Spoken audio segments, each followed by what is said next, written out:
Hello everyone, welcome back to SSC मैथन। ये Lakshya batch है और ये एपी जीपी का चौथा क्लास चल रहा है जो आरआरसी ग्रुप डी के लिए है। इसके पहले एपी का क्लास हो गया था, उसके बाद हुआ था प्रीवियस ईयर क्वेश्चन सीरीज, उसके बाद ये कुछ क्वेश्चन सीरीज हुआ था।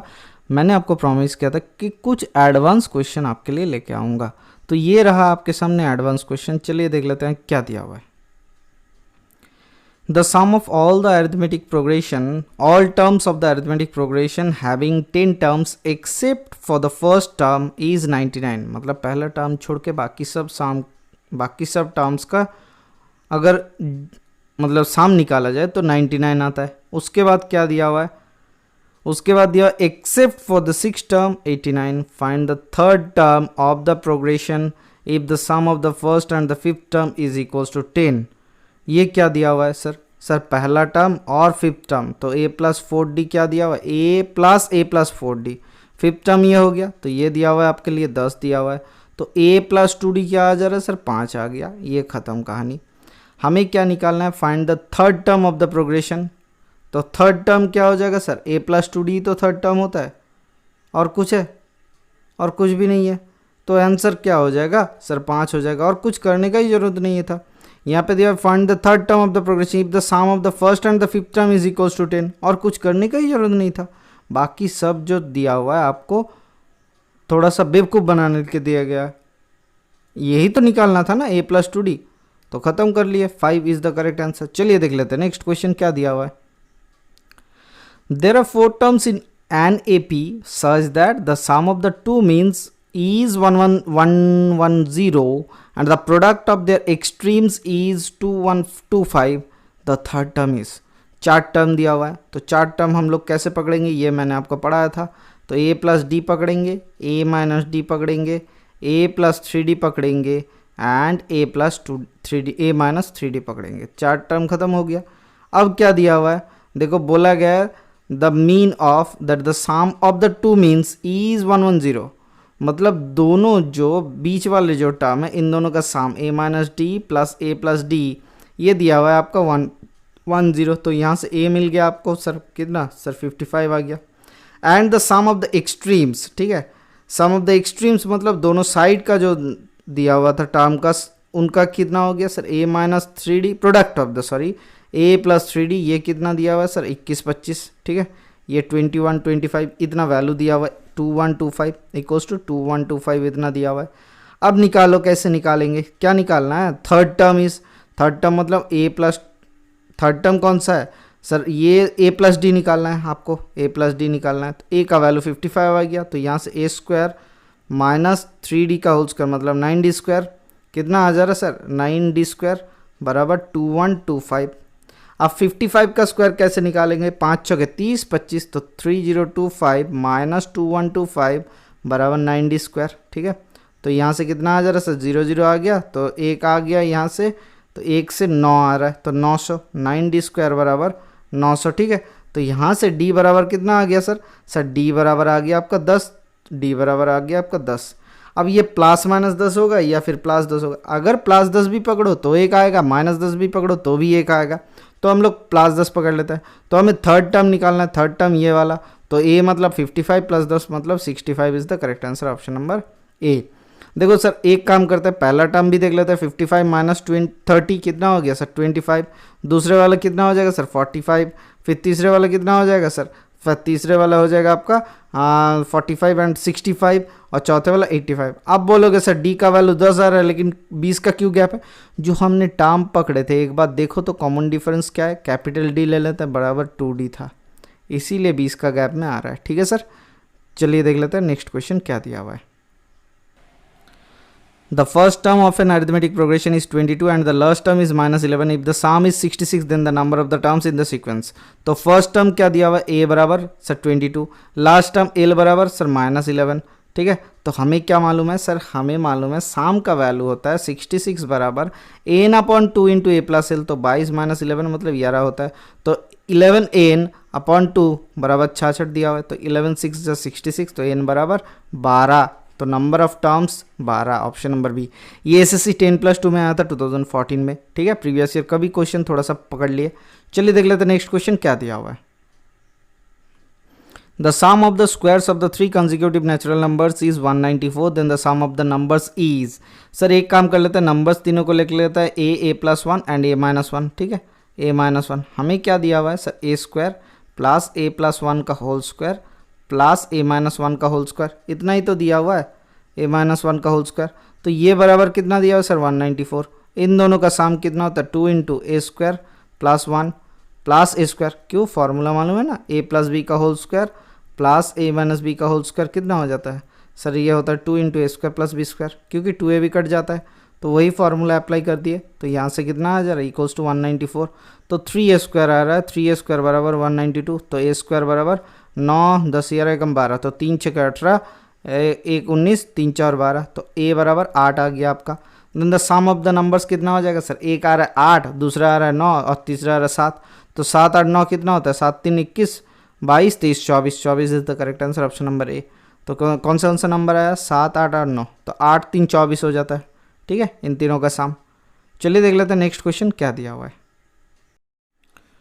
Each of the series 13 15 17 and 14 ऐसा करके दिया हुआ है, 14 17 20 दो सीरीज दिया हुआ है, is continued to 100 terms, 100 term तक कंटिन्यूड किया गया है। Find how many terms identical between them. तो हम लोग काम करते हैं एक चीज़, देखो पहला वाला टर्म देखा गया कि 17, ठीक है, हम लोग क्या काम करते हैं, इसका सोच लेते हैं कि पीएथ टर्म और इसका क्यूएथ टर्म दोनों का सेम है, ठीक है। तो हम लोग क्या करते हैं, पीएथ टर्म मतलब ए मतलब 13 plus P minus पीएथ term p minus 1 into common difference कितना है सर, 13 2 15 2 बराबर इसका कितना है सर, इसका 14 से स्टार्ट हो रहा है plus q minus qth term 1 into इसका डिफरेंस कितना है 3, ठीक है।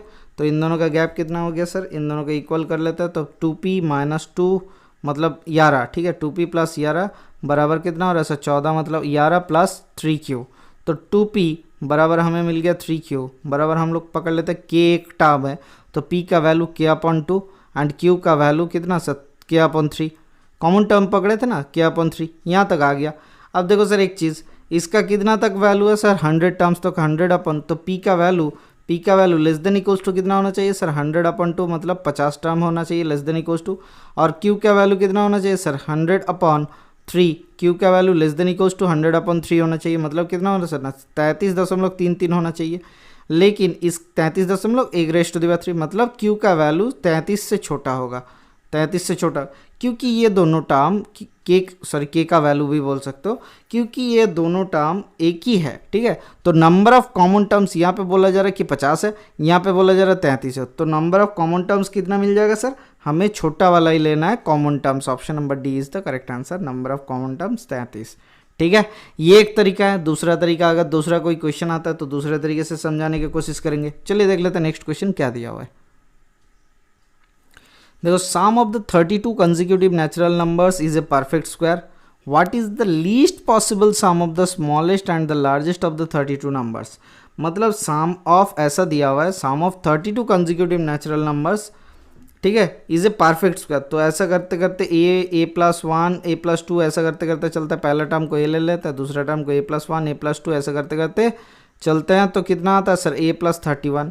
इनका साम कितना मिल जाएगा सर, इनका साम मिल जाएगा इक्वल्स टू क्या हो जाएगा सर, यहाँ से देखो कितना a है 32a है, प्लस यहाँ से साम कितना 1 2 3 करके करके जा रहे हैं, तो कितना हो जाएगा इसका साम, नेचुरल नंबर्स ऑफ 1 + 2 + 3 ऐसे करते करते 31 तक अगर जाएंगे तो उस सीरीज़ का साम क्या होता है सर 32 × 31/2 या फिर 31 × 32/2, ठीक है। तो क्या हो जाएगा n × n + 1/2, तो ये प्लस 31 × 32/2 बराबर कितना आ रहा है सर ये आ गया आपका 32a प्लस इधर आ रहा है 32 कॉमन ले लेते तो a + 31/2, तो यहाँ से कितना आ जा रहा है सर 32 को 2 से डिवाइड करो 16 × 2a + 31 यहाँ तक आ गया। क्योंकि एक देखो यहाँ से क्या बोलना है, इसको ये नंबर्स को परफेक्ट स्क्वायर होना है शाम को, तो ये 16 तो परफेक्ट स्क्वायर है, तो 2a + 31 must be A perfect square, ठीक है। तो a का वैल्यू मिनिमम ढूंढना है, तो क्या हो जाएगा सर a का वैल्यू 32 के साथ क्या जोड़ा जाए कि a का वैल्यू स्क्वायर आ जाए। सर एक चीज़ सोचो कि अगर a का वैल्यू कुछ भी गुना करे, ठीक है, a का वैल्यू अगर हम लोग नॉर्मली किसी भी तरीके से पहले टर्म से अगर सोचो कि 16 के साथ और क्या गुना करा जाए कि वो आपके लिए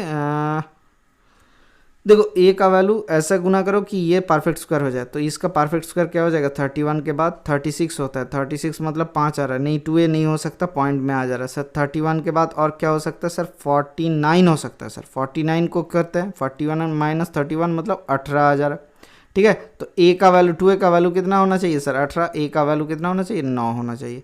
तो यहाँ से तो a का वैल्यू 9 आ गया। तो पॉसिबल साम क्या होना चाहिए सर, सर पॉसिबल साम होना चाहिए 49 होना चाहिए। What is the least possible sum of the smallest and the largest of 32 numbers. अब स्मॉलेस्ट एंड द लार्जेस्ट हम लोग नंबर निकाले तो कौन सा किए थे sir, smallest and largest number तो a है, प्लस a प्लस देखो कैसे 49 आ गया, a plus 31 into a plus largest number कौन सा 32 वाला 31d, ठीक है। तो यहाँ से आ गया 2a प्लस 31d। सर यही तो निकाल रहे थे हम लोग तब से, तो उसी को निकालने के लिए बोला गया 49 is the correct answer, option number C. जैसे जैसे 36 था इसीलिए मैंने उसको पकड़ा था, 49 था इसीलिए पकड़े थे। अगर कोई दूसरा नंबर होता तो उसको भी चेक करके चल ले जाते, ठीक है। ये थोड़ा सा टफ क्वेश्चन के अंदर पड़ता है, आपको मज़ा आ जाएगा करने में। चलिए देख लेते हैं नेक्स्ट क्वेश्चन क्या दिया हुआ है। कभी कभी ये सीरीज़ में ऐसा पूछ लेते हैं, बेवकूफ़ी वाला सवाल बोल सकते हो कि नॉर्मली भी बोल सकते हो, कि सीरीज़ में ऐसे पूछा जाता है कि middle term of the series. तो इस सीरीज़ का मिडिल टर्म कैसे निकालोगे सर, सर मिडिल टर्म होता है इस सीरीज़ का, देखो पहला टर्म दिया हुआ है 3 और लास्ट वाला टर्म 147 147, इनका गैप कितना है सर 4 है। तो d बराबर 4 मिल गया, a बराबर 3 मिल गया। तो nth टर्म तो a plus n minus 1 into D मतलब 4 इक्वल्स टू कितना आ गया सर 147। कितना नंबर वाला टर्म हम लोग ढूंढ लेते हैं, तो n कितना मिल जाएगा सर 147 माइनस 3 मतलब 144 अपॉन 4, तो 4 3 12 और 4 6 24, तो n का वैल्यू n माइनस 1 का वैल्यू आ रहा है 36, n बराबर 37। अगर नंबर ऑफ टर्म्स ऑड होता है जैसे 1 2 3 4 5, अगर 5 टर्म है तो मिडिल वाला कौन सा हो जाएगा सर 5 प्लस 1 अपॉन 2 मतलब 6/2 मतलब तीसरे वाला टर्म। तो n मिल गया 37 मतलब 38/2 मतलब 19वें टर्म आपका मिडिल टर्म हो जाएगा। तो 19th टर्म को हमें ढूंढना है, तो 19th टर्म को कैसे मिलेगा सर x19 अगर पकड़ ले, सॉरी t19 अगर पकड़ ले तो क्या हो जाएगा ये सर a मतलब 3 प्लस n माइनस 1 मतलब 19 माइनस 1 अपॉन d मतलब कितना है सर 4 है। तो कितना होता है 3 प्लस 18 इंटू 4 मतलब 72, तो 72 प्लस 3 मतलब 75 आ गया। आपका लिए कौन सा वाला option, option number B is the correct answer, ठीक है सर। चलिए देख लेते हैं नेक्स्ट क्वेश्चन क्या दिया हुआ है। A man saves 4 more each year than he did year before. If he saves ₹20 in the first year, after how many years his savings be more than ₹1000? मतलब देखो सर पहले साल उन्होंने 20 रुपये जमा किए, उसके बाद 24, उसके बाद 28 करते करते करते जमाते गए। तो पहले साल में उनका इतना जमा। सर एक काम कर लेते हैं ना, तो पहला ए टर्म लिख लेते हैं 20 और कॉमन डिफरेंस डी कितना दिया हुआ है 4 दिया हुआ है। तो यहाँ से ऑल टुगेदर साम कितना होना चाहिए 1000 होना चाहिए। सर एक काम करते हैं, तो हमें जो ऑप्शन दिया हुआ है ऑप्शन बेस्ड टेस्ट से हम लोग चलते हैं। पहले 18 साल दिया हुआ है, 19 साल दिया हुआ है, 20 साल दिया हुआ है, तो हम लोग क्या करते हैं 19 साल को पकड़ते हैं। क्यों, क्योंकि फार्मूला थोड़ा सा आसान हो जाता है ना। तो एक काम करते हैं 19 साल में 19वें ईयर में t19 अगर हम लोग पकड़े तो क्या हो जाएगा t19 equals to a plus 19 मतलब 18 इंटू डी, तो 8 4 32, ठीक है 18 4 कितना होता है 72 प्लस a कितना है टर्म पहला टर्म 20 तो 92 आ गया, ठीक है। लास्ट वाला टर्म t19 आ गया 92, इनका साम कितना हो जाएगा sir Sn equals to a n/2 मतलब सर 19 मतलब 19 अपॉन 2 इंटू 2a मतलब 2 इंटू a कौन सा 2a मतलब 20, सॉरी a प्लस एल कर लेते हैं तो 20 प्लस 92, ठीक है। तो कितना आ गया 9 2 11 112 अपॉन 2 इंटू 19, तो यहाँ से कितना आ रहा है सर 2 5 10 2 6 12, तो 56 इंटू 19 कितना हो जाएगा सर 56 इंटू 20 करो और उससे माइनस करो, देख लेते हैं सर 56 इंटू 20 मतलब कितना होता है सर 0 6 दूना 12 कैरी फॉरवर्ड 1 5 दूना 10 1120 माइनस करते हैं 56 कितना होता है 6 चौके 10, तो 5 एकम 6 6 6 12 और इधर एक आ गया तो 10, तो 1064 आ गया सर। कौन सा वाला टर्म सर 19 साल वाला ऑप्शन में ए में आ गया, पहले ऑप्शन में ही आ गया हमारा, ठीक है सर। चलिए देख लेते हैं नेक्स्ट क्वेश्चन क्या दिया हुआ है। ये एक थोड़ा सा पेचीदा क्वेश्चन पूछा गया लेकिन हम लोग थोड़ा सा समझदारी से इसको कर लेंगे। What is the maximum some of the terms in the arithmetic progression. देखो पहला टर्म दिया हुआ है 25, उसके बाद 24.5, उसके बाद 24, ऐसा करते करते धीरे धीरे डिग्रेड हो रहा है। तो हम लोग कहाँ तक ले लेंगे सर, 1 तक अगर साम निकाल ले तो 25 और 24.5 ऐसा करते करते फिर 24 आया, फिर ऐसे करते करते हम लोग अगर 1.5 तक 0.5 मतलब हाफ तक अगर निकाल ले तो क्या हो जाएगा सर, हो सकता है ना, या फिर 0 तक हम लोग निकाल ले तो मैक्सिमम साम हो सकता है। तो कितना टर्म हो रहा है 25 से लेके 0 तक सर, 51 टर्म हम लोग लिख सकते हैं। तो 51 टर्म का साम कितना हो जाएगा सर, साम हो जाएगा सर 51 मतलब number of terms into average कितना हो रहा है सर 25 प्लस 1 0 मतलब 25/2 मतलब 12.5। तो 12.5 से गुना करते हैं कितना होता है सर, 25/2 कर लेते हैं ना। तो 25/2 25 एकम 25 5 कैरी फॉरवर्ड 2 25 5 125 2 127। तो 1275/2 2 छके 12 2 तिया 6 2 2 7 14.5 637.5 is the correct answer, option number 1 A. Okay sir, चलिए देख लेते हैं नेक्स्ट क्वेश्चन क्या दिया हुआ है। ये थोड़ा सा अलग टाइप का क्वेश्चन है। ऐसा क्वेश्चन हम लोग एसएससी सीजीएल में देखने में मिलता है, रेलवे में अभी तक नहीं आया लेकिन आ सकता है, इसीलिए हमने ले लिया कि एक टर्म दिया हुआ है, पहला टर्म 1 - 1/n प्लस दूसरा टर्म दिया हुआ है 1 - 2/n, फिर तीसरा टर्म दिया हुआ है 1 - 3/n, ऐसा करते करते टर्म दिया हुआ है अप टू n टर्म्स तक। तो हम लोग एक को अलग कर सकते हैं, 1 प्लस ऐसा करते करते n टर्म तक एक, और उसको बात लिख सकते हैं 1 माइनस कर लेते हैं इसको 1/n प्लस 2/n, ऐसा करते करते n/n तक हम लोग लिख सकते हैं। हाँ सर, देखो पहला सीरीज का तो इसका तो साम आ गया, n आ गया, प्लस फिर माइनस हो गया, माइनस कितना टर्म तक है तो n टर्म तक था, n/2 into a plus l, पहला टर्म 1/n प्लस लास्ट वाला टर्म कितना आया सर n/n आएगा, n/n, तो ये कितना आएगा 1, तो ये आ गया साम। तो n/n माइनस n/2, इधर एल से हमारा n, उधर आ रहा 1 + n, तो ये n कट गया। तो 2n यहाँ से कितना आ गया 2n प्लस -1 माइनस n/2, ठीक है, तो कट गया। अच्छा 2 नहीं कट रहा है तो यहाँ से आ जा रहा है n-1/2, n-1/2, option number B is the correct answer. Okay sir, चलिए देख लेते हैं नेक्स्ट क्वेश्चन क्या दिया हुआ है। इस क्वेश्चन में थोड़ा सा गलत दिया हुआ है, वन क्यूब दिया हुआ, 1 cube plus 2 cube plus 3 cube ऐसा 9 क्यूब दिया हुआ है 2025, then the find the value of 0.11 cube 0.22 cube 0.33 cube ऐसा 0.99 क्यूब तक हमें निकालना है। तो हम लोग 0.11 क्यूब को अगर निकाल ले तो क्या मिल जाएगा sir, 1 cube plus 2 cube plus ऐसा करके 2 क्यूब प्लस 3 क्यूब प्लस ऐसे करते करते 9 क्यूब तक लिख सकते हैं। हाँ सर, तो 0.11 का क्यूब इंटू 9 क्यूब तक का वैल्यू कितना दिया हुआ है 2025, तो इसके साथ 11 का क्यूब कितना होता है सर 1331 आता है। तो कितने के आगे पहले पॉइंट 2 के पहले मतलब 2 4 2 8, तो 0.001331 होगा, इंटू कितना हो जाएगा सर 2025। तो इसको गुना करना, उसके बाद जो आंसर आएगा आप क्लिक करके लिख लेना, ठीक है। तो लास्ट में आपको 5 आना है, देखो सब में यूनिट डिजिट में 5 दिया हुआ है। अब ये तो गलत हो गया सर 1331 से गुना करते हैं, अब 0.36 के आगे ले लेते हैं, ठीक है, पॉइंट को छोड़ देते हैं, 1331 से गुना करते हैं। तो इसको 1331 से गुना करेंगे तो कितना आएगा सर, 1 के लिए तो 2025 हो गया, 3 के लिए कितना होगा 25 या 75, 3 दूना 6 तो 6075, और फिर 3 के लिए 6075, फिर 1 के लिए सर 2025 तो जोड़ते हैं 5 5 2 7 7 5 12 कैरी फॉरवर्ड 1 7 5 12 13 14 एकम 15 कैरी फॉरवर्ड 1 6 दूना 8 एकम 9 6 2, तो 2695 275, तो कितने के आगे पॉइंट है 2 4 2 6 के आगे पॉइंट हो जाएगा। तो 2.6952 कर लेते हैं, 2.695 कर लेते हैं। तो 2.695 कौन सा वाला ऑप्शन है sir, 2.695 option number C is the correct answer. ठीक है सर, बहुत ही आसान सा सवाल था, खाली कैलकुलेशन के में ही था। चलिए देख लेते हैं नेक्स्ट क्वेश्चन क्या दिया हुआ है। फिर से एक ही सवाल दे दिया गया है, how many terms are identical in the 2 APs, ये आप करके बताना कितना होता है आपके आंसर। ठीक है, आप नीचे लिखना, ये क्वेश्चन नंबर दे देना, क्वेश्चन नंबर QH लिखना, ठीक है, उसके बाद ये लिखना सर H1 लिखना, ठीक है, होमवर्क 1, इसके बाद भी होमवर्क आएगा आपको कौन सा वाला। अगर आप लिखते हो आंसर तो लिखना कि H1 फिर स्पेस देके, यहाँ पे थोड़ा सा स्पेस देके आंसर वाला ऑप्शन लिख लेना, मैं उसको अगर जो पहले वाला कमेंट करेगा उसको पिन कर दूंगा। ठीक है, चलिए देख लेते हैं नेक्स्ट क्वेश्चन क्या दिया हुआ है।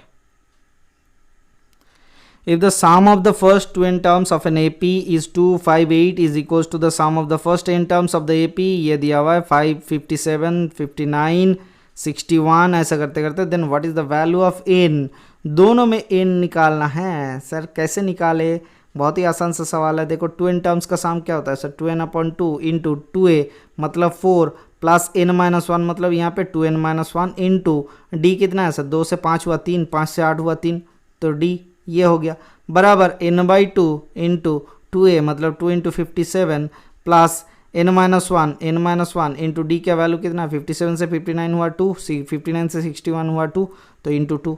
इन दोनों को कंपेयर कर लेते, n को हटा देते, 2 को हटा दिए तो 4 दूना 8 प्लस 3 दूना 6 दूना 12n माइनस 3 दूना 6 इक्वल्स टू 57 2 कितना होता है सर 114, तो 114 प्लस इतना कितना हो रहा है सर 2n माइनस 2, ठीक है।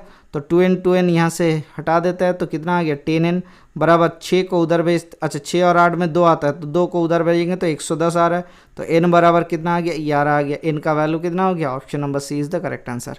क्या ये आपको समझ में आया? Sn का फॉर्मूला क्या होता है n/2 into 2a plus n minus one into D, तो यही फार्मूला अप्लाई किए। मैंने आपको ये फार्मूला पढ़ा के इसको ख़राब ही कर दिया फार्मूला को। चलिए देख लेते हैं नेक्स्ट क्वेश्चन क्या दिया हुआ है। If the positive real values of ABC are in the arithmetic progression में दिया हुआ है, ठीक है। जहाँ पे आपको क्या दिया हुआ है are in arithmetic such as ABC equals to 4 the minimum possible values of B, तो ABC अगर 4 होता है कांस्टेंट होता है तो मिनिमम पॉसिबल वैल्यू क्या होता है B का वैल्यू, सर B का वैल्यू 4 टू द पावर 1/3 होता है, मतलब 2 टू द पावर 2/3 हो जाएगा। Option number B is the correct answer. ये याद रख लेना कैसे आता है। देखो ABC एक कांस्टेंट दिया हुआ है, ठीक है। तो एक अगर हम लोग ऐसा निकाल लेते हैं कि तीनों का ही वैल्यू सेम अगर कम कर लेते हैं, ये गैप में ये B है, ये आ जाता है B-1, ये आ जाता है B+1, ऐसे करते करते अगर तीनों का ही वैल्यू सेम कर लेते हैं तो क्या होता है सर तीनों का गुना B³ कर लेते हैं, तो B³ बराबर हम लोग यहाँ से क्या मिल गया 4 मिल गया, तो B का वैल्यू हम लोग वहाँ से निकाले, B का वैल्यू 2/3। ये थोड़ा सा याद रख लेना, ये आपके लिए नहीं है, सिलेबस के लिए भी नहीं है, ये मैंने आपको ताकि क्वेश्चन आ गया था इसीलिए आपको सिखा दिया। चलिए देख लेते हैं नेक्स्ट क्वेश्चन क्या दिया हुआ है। आज बस यहीं तक रखते हैं। SSC मैथन के सोशल साइट्स है, आप चाहो तो फॉलो कर सकते हो, फेसबुक ट्विटर इंस्टाग्राम में सभी में है SSC मैथन। Thank you, bye bye, stay tuned for the next class.